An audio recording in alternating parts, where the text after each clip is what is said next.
Knockouts in 3 counts starts now.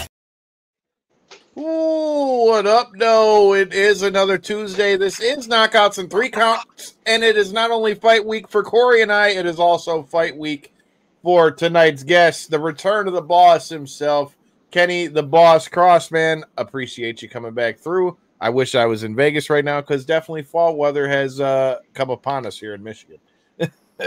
God bless you, boys. It's good to be back. And yeah, dude, it's nice out here in Vegas. I see the hail you guys just got today. Like, what the hell is going on?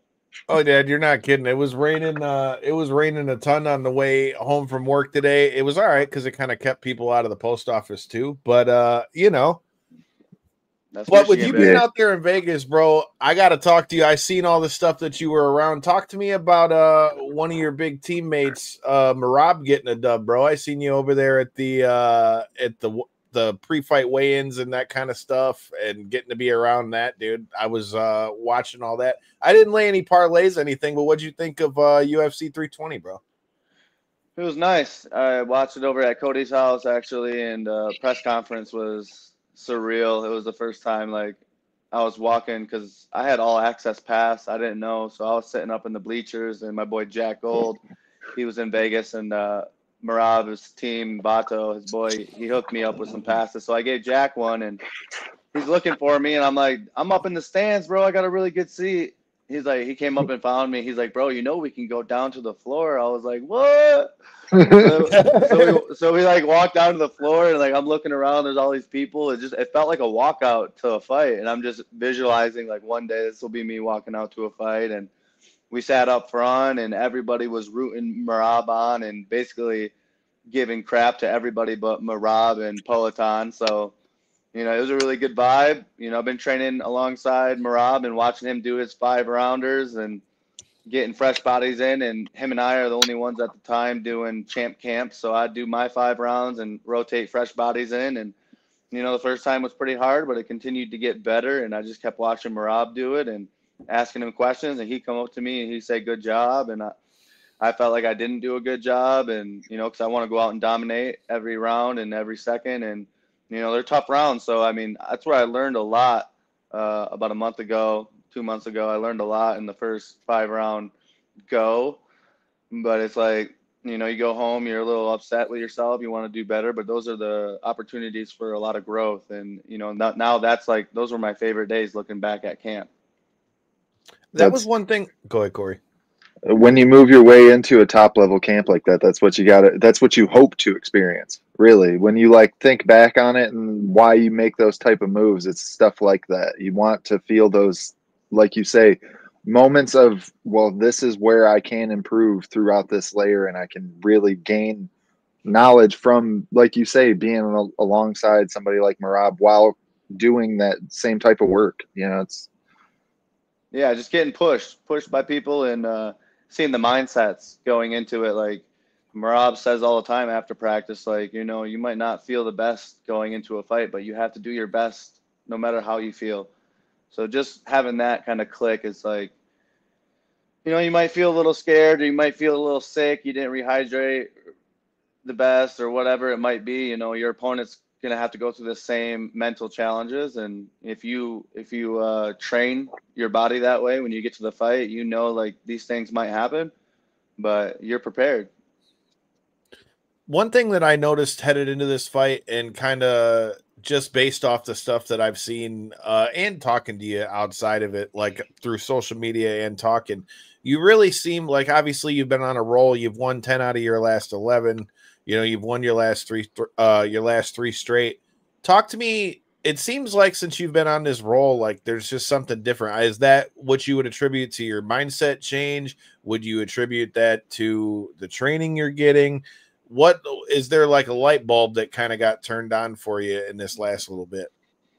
I think it's progression over time and, you know, stacking brick on brick. Like my boy John French told me, like, we got to make sure each brick is lined up perfectly before we want to go too high. We have to go back down to the foundation and widen it. So moving, you know, to finding my team and finding the right training partners and finding Jesus Christ since I've been out in Vegas, you know, the biggest praise and the most glory to the All High. He's he's allowed me to just be detached from outcomes and give it up to him. You know, I can do my best and push myself and stay positive, and a lot of that comes from God. And over time, yeah, the confidence grows, but it's just knowing like what's outside of fighting, who I am outside of the cage, and you know what I can do. And I just keep building more confidence on who I am, and realizing that a lot of fighters, they don't have the mind that I have and the abilities that I have, and being able to put it all together under the bright lights, that's where you really shine. And when it's a big opportunity, you got to go capitalize. And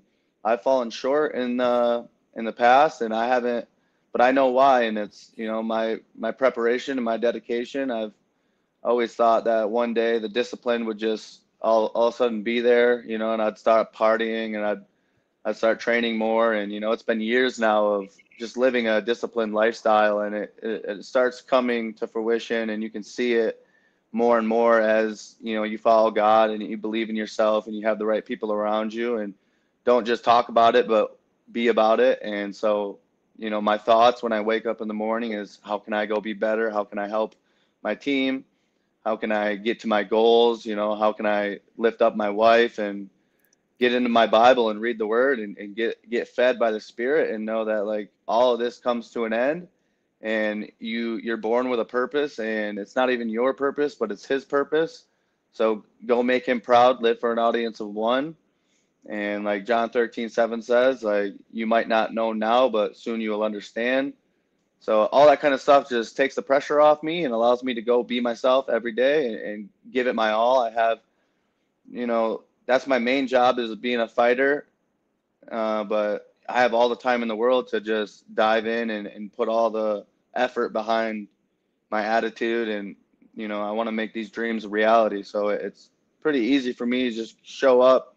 Now the hay's in the barn. Now I just make weight and get the popcorn ready for Saturday, because this is going to be the best fight I've ever had. You know, something you said with we've talked about this before. You and I have talked about this off the show, like being a Christian myself. It's interesting how once you find God, that it's like the way your view of life, you know, changes. Like you said, kind of like how it's no longer really about like comparing, you know, your performance to what somebody else did, or what somebody else said you should have done in the fight, or what they expected you to do. I can already see, just in listening to you talk, you can see kind of like the ease that's kind of given you in terms of, it seems to kind of lifted a little bit of a pressure off of you. Speaking of lifting pressure off, you know, you've had a couple times now where you've gotten phone calls for like short notice fights for the UFC. You know, you were gonna fill in on short notice on UFC Chicago, if I'm not mistaken. How does stuff like that and being able to get ready on that short of notice and things like that, and know that you're being called for those things, how does that prepare you for a fight like the one that you're about to be in on October 25th, where again you kind of called your shot, and now here we are in the middle of fight week before that fight happens? Yeah, it's when those opportunities are in arm's reach, and you're right there and you're cutting weight, and I'm outside running, and I got to make weight in 2 days. And, you know, Iridium knows that I'm the guy that can make 55 on a drop of a dime. So, you know, you really get filled with confidence, and you know that even if the call falls, that you were ready to step up. And so inside me, I know that I did what it takes. Like, I'm in the gym every day. I don't take time off, and I'm ready for these opportunities because of my contender series and because of the times where I've fallen short. Now I know to just be ready, and that anything can happen. It's not about being the best, but outlasting. You know, sometimes you just got to be the man that's going to stay there and continue to grind. And when things don't come your way, it's like, that's where you give it to God, and you look your wife in the face and you go, hey, relax. Like, I know this hurts you a lot, but I've come to terms with, you know, who I am and what's going to happen for me. And if it's not in the right timeline and God hasn't gifted it to you, it's a curse. So you just hang in there with him. Don't move ahead of God, and, you know, be 100% in, and follow what your gut tells you, and allow that Holy Spirit to just work in your life. So it's all the past things that didn't go my way, the opportunities that I let slip through my hands. I don't want to continue to go down that same path. And, you know, now I'm at a time where I can take a hold of the opportunities and, yeah, just go out there and have fun with it. Oh yeah. That's what you love to hear with that stuff. Well, speaking of, like I said, I mentioned you called your shot for this fight. So what made this the apple of your eye, so to speak? What made this the next shot in the crosshairs? What made getting the Tuffnuff belt something that interested you? Obviously, it's getting yourself in the most eyes you can so that it gets you in front of the UFC. But like you said, I've been hearing you call for this Tuffnuff title fight for quite a while now. What made this the next target? Getting my feet wet out here in new promotion. Hopefully, you know, fighting in Vegas or close to, so I don't have to travel and I can cut weight in my own bathtub. You know, the Mongolian, he won the belt, so it's not just a made up belt. I'm not going out there and fighting for a vacated belt or they come up with a belt. You know, it's like I'm going and challenging the title holder, and I want belt fights. Yeah, they're 5 rounds, and I'm getting paid ridiculously underpriced, but you know, I want the belt, I want the eyes, and you know, you're on Fight Pass. I'm in Vegas, and for me, it's not about the money. So, what is a couple extra $1,000? You know, I feel like I'm getting a respectful opportunity that is fitting for where I'm at in my career, and that's kind of what it comes down to, is just feeling that I'm being respected. And now, you know, I made that call out, and you know, 5 months later, I got the fight. I was ready to go a long time ago, so there's just more time for me to get more hay in the barn. So now it's like you're in Vegas, you got your opportunity that you wanted. You called this out, and it's time to solidify that I am one of the best fighters on the regional scene, and I want to go make a spectacle out here and show a new side of the world, the new improved version of myself. So talk to me about your opponent. It's Sogoku Armasana. That's my best Sounds guess pretty at good. how to say that.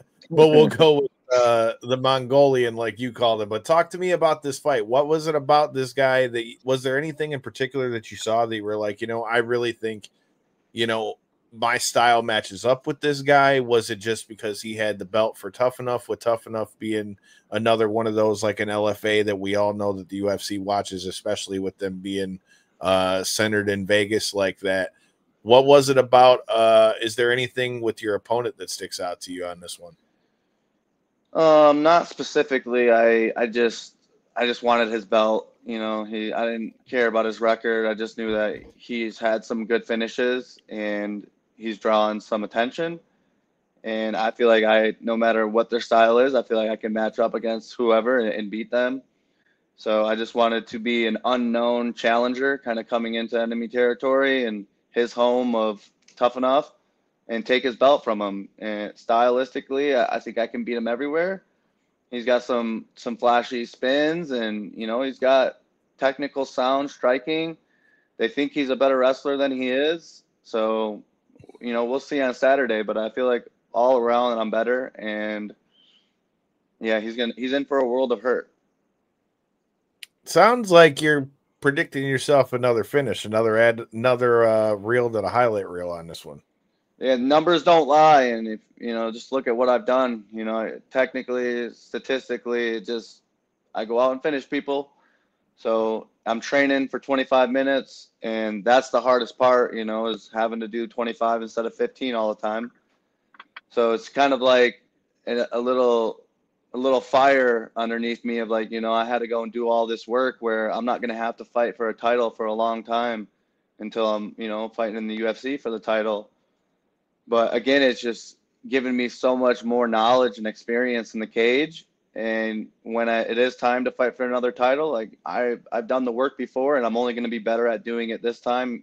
My gas tank is higher than it's ever been. The way I can get through 5 rounds with 2 different opponents, really good opponents and teammates anyways.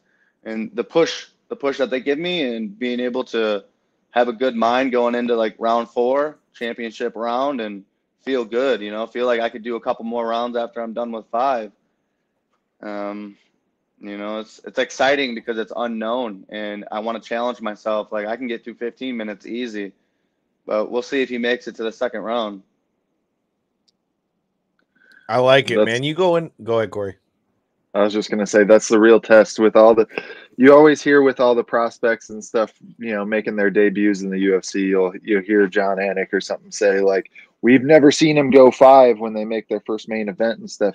But like you were just saying, even in a circumstance like this, if you do go out there and get the finish, that doesn't showcase all the work and stuff that you put in behind the scenes, but that doesn't mean that it didn't happen. You know what I mean? Yeah, you can look at the 45er that was just training with TJ Dillashaw talking about puking in the bucket. He was doing Josh Emmett. Yeah, you know, he put in a lot of work just to go out there and get finished in the first. It's like people don't understand how much, you know, we want to make sure that the uncertain is as small as it can be. So you got to train like as hard as you can and put in the time. But yeah, people don't see that. So it sucks when you come up short. But it's also, you know, like if you can finish them quick as well, you know, hopefully it's not 14 seconds like the last fight, so you guys can see a little bit more, because, you know, I think that's kind of what killed me in the last one, was it was too quick. So I didn't get to see as much as, you know, you want to see a little bit more footage on this guy before you give him a big contract. So I feel like this is going to be a perfect amount of time, and give me a little more cage time, you know, without taking too much damage. Cage time is always a positive. So this will be everything and more. You know, it's funny you say that because, you know, speaking of last week's guest, and you can check that out too, Cody Stamen and Mondo El Toro Gutierrez, who we had out here on the show. You know, that was something Mondo spoke about too, in that, you know, every time you sign a contract, you got to do all this training for weeks and weeks and weeks and weeks, all for 15 minutes, all for 25 minutes.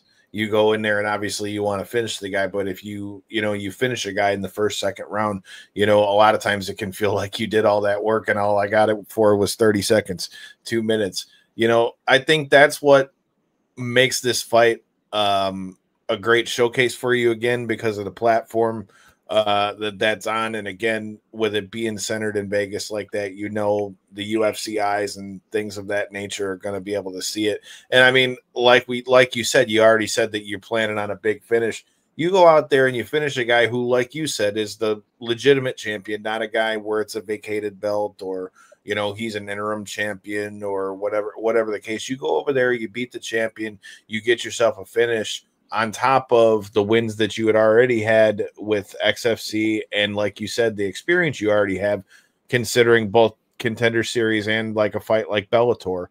I mean, bro, you're pretty much checking all the boxes to where there's not going to be any more boxes left to be checked. Mm-hmm. That's the big thing with snatching titles, because your legitimacy is solidified. You know, the more champs that you beat after this fight, I would expect a short notice fight against a tenured fighter in the UFC.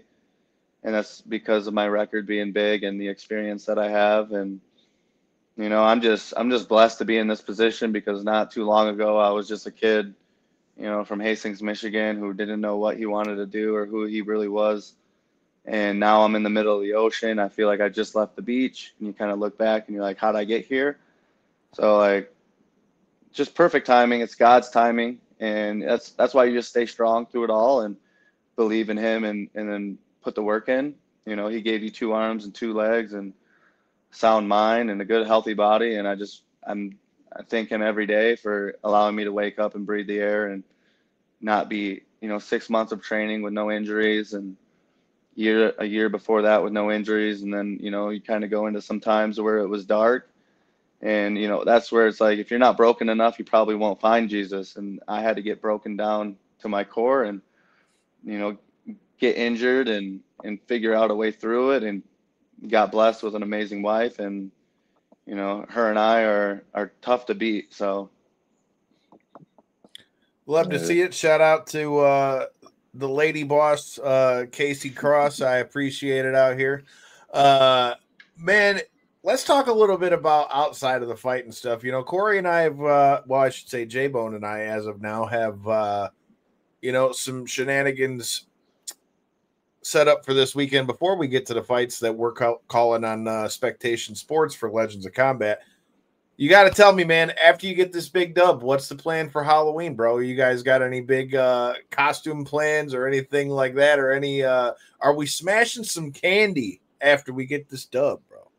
Yeah, man, I don't really celebrate Halloween, you know, it's not really for me, but Syndicate's doing a Halloween party and they got a bunch of kids and they're going to do like a competition for the best costume and stuff. So they want me to be a judge. So I might have to suit up in something and go make these kids smile and have fun. Come on, bro. So, you're talking like I don't remember the days when you used to come into Podcast Detroit with the Hulk Hogan looking beard and had your beard dyed blonde, and then the rest of your man, get out of here, man. If anyone can pull off a costume, I feel like it's the boss. You know, I've had people all over my neck with us going to this Halloween party. What are you going to wear for this thing? I said, dude, everybody keeps saying I need to do the LA Knight thing. You know, I pulled out Orange Cassidy a couple years ago from AEW, and that ended up being a funny one because we got into the mosh pit. Somebody got backdropped. It was a good time. But you know, I'm looking forward to the Halloween festivities and all that good stuff as well. But dude, you know what else we got this weekend? You got UFC 321s going down. We finally got Tom Aspinall getting back into the cage, although I wish it was against John Jones and not against Cyril Gane. No disrespect to Cyril Gane, but I don't know about you, but I think that Aspinall is probably going to run through him. But you going to be checking out UFC 321 this weekend at all after you get your own dub? yeah, I don't know, honestly, now that I think about it, because it will be at the same time. But I mean, I watch every UFC fight, so I don't know. I'll probably catch all the highlights afterwards. I won't be on my phone and all that good stuff for Saturday. But of course, yeah, I got my family out here, so we'll go get a lot of food, and I'll probably see all the highlights after I watch my fight back a few times. You got to pick. You got to pick on that one. You like Aspinall or Gane? Aspinall all day. He's gonna run through him. Speaking of the lady, and then she walks. Hell yeah, man. I think Aspinall's got too much for Cyril Gane, man. I feel like at this point, man, I don't know. I'd love to hear your thoughts on this. You know, I keep hearing people throw around the idea of possibly John Jones fighting Pereira next at that White House card. Now, don't get me wrong. We talked a little bit about what Merab did. Poatan came back and brought it back to Chama time real quick and just blew through Ankalaev. And I'm all for this dude, you know, conquering his own legacy and all that stuff. But I don't know about you, man. I want John Jones to fight Tom Aspinall, or it's just not the same to me. I don't know. You got any thoughts on that one? It's a completely different stylistic matchup, so I can see why it would give John some ease fighting Poatan. Oh, I see it for sure. I agree 100% because he knows that Poatan can't out-wrestle him, and he knows he's going to want to stand with him. And he's fought plenty of big hitters before. I don't think that's too much of a concern for John. You know, John's so cerebral, and like why I'm so excited for this fight is my mindset of like I'm gonna go in there and break this guy down and decipher his attacks, and I don't really care about his style because I'm gonna go in there and see what his style is when I'm in there next to him, and what does he want to do to me, and break it down and avoid, evade, capitalize, and you know, find my opportunities. And that's what John's so good at. So, you know, when the guy doesn't have any wrestling, you know, it seems like Alex can defend some takedowns. And if he puts the pressure on like he did on his last fight, it's kind of hard to even engage in the wrestling when you're worried about getting hit. But I think John's long enough, and he's just the one of the best fighters ever. Again, I would also love if Alex could beat him. That'd be cool.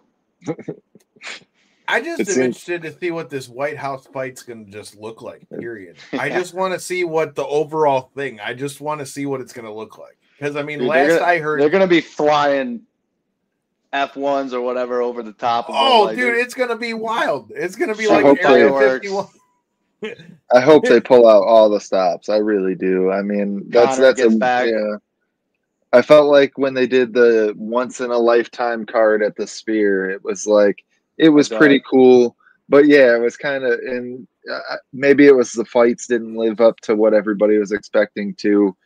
But like you say, it was almost a dud. Like when a lot of hardcore fans think back on it, they're like, it wasn't quite what it was built up All to the be. money and expectation they put behind it, it didn't live up Yeah, for sure. A regular card, you know, Daniel yeah, Zuberman, and that's my boy over at Extreme. He had a great fight, and but That was like a damn that's good the most fight. memorable fight, you know. that's what I.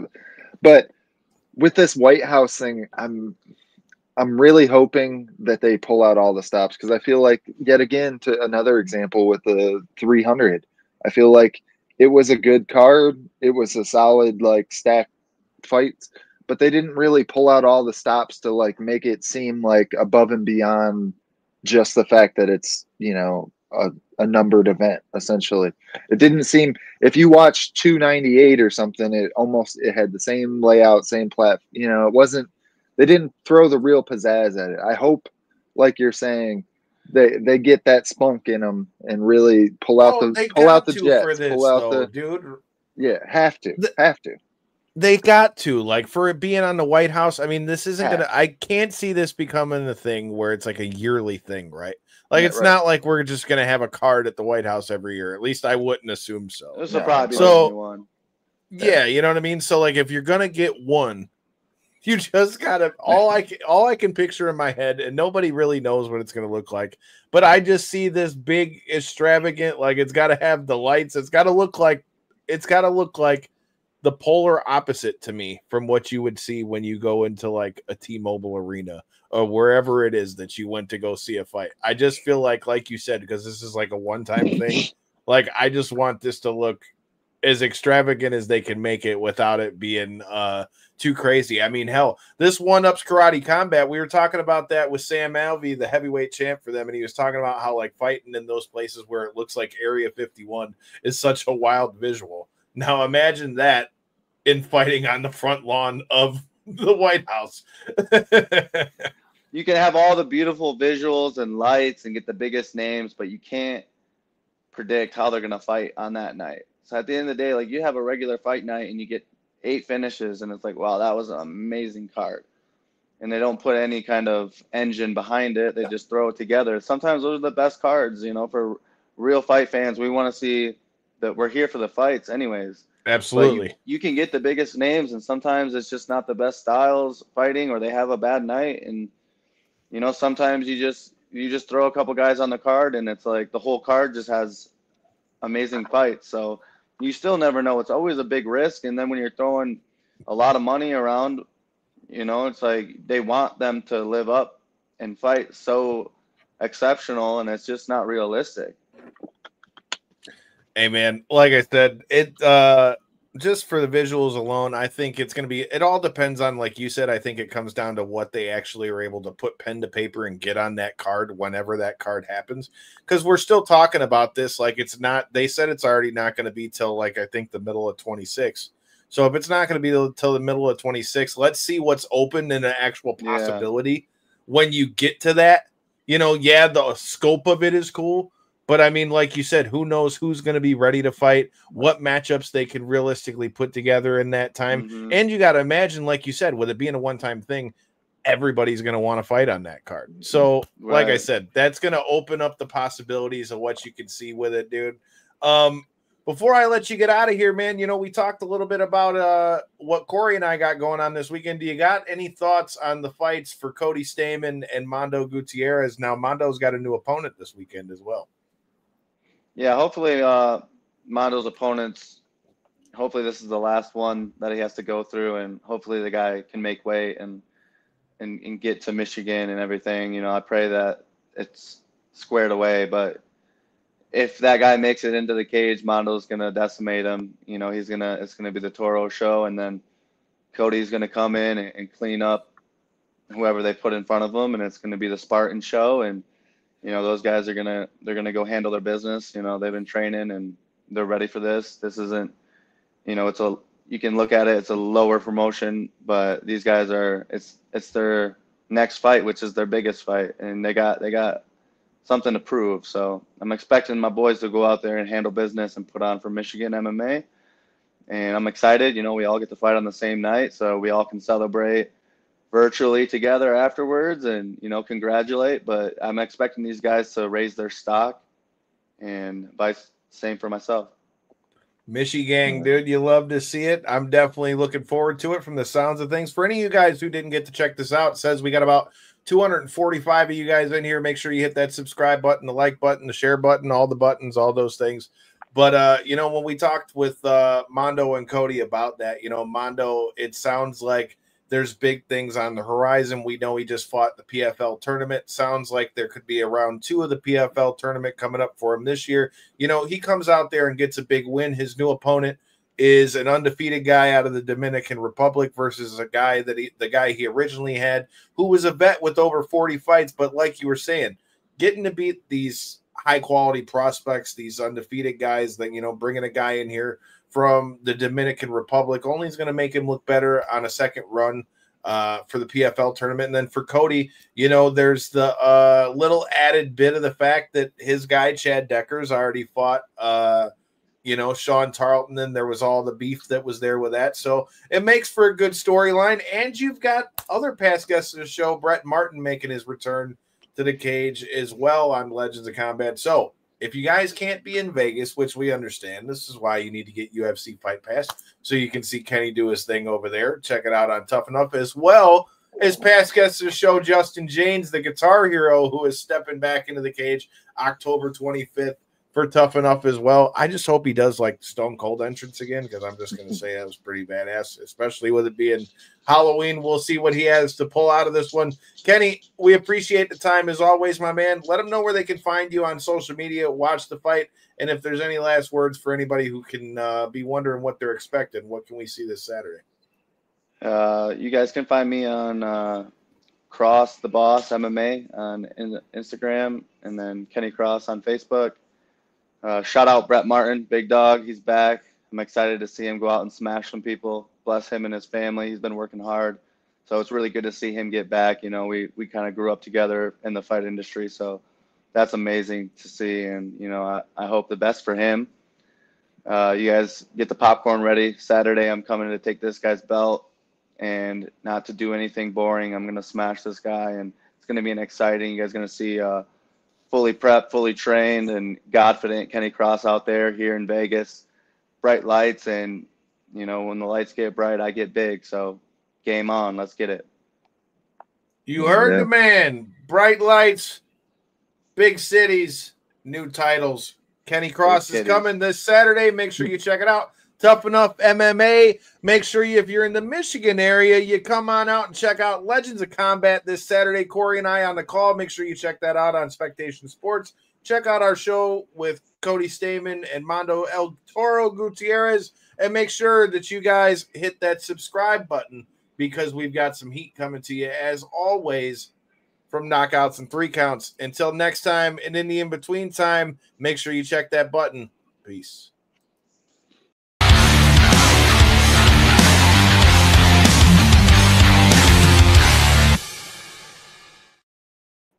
Appreciate you.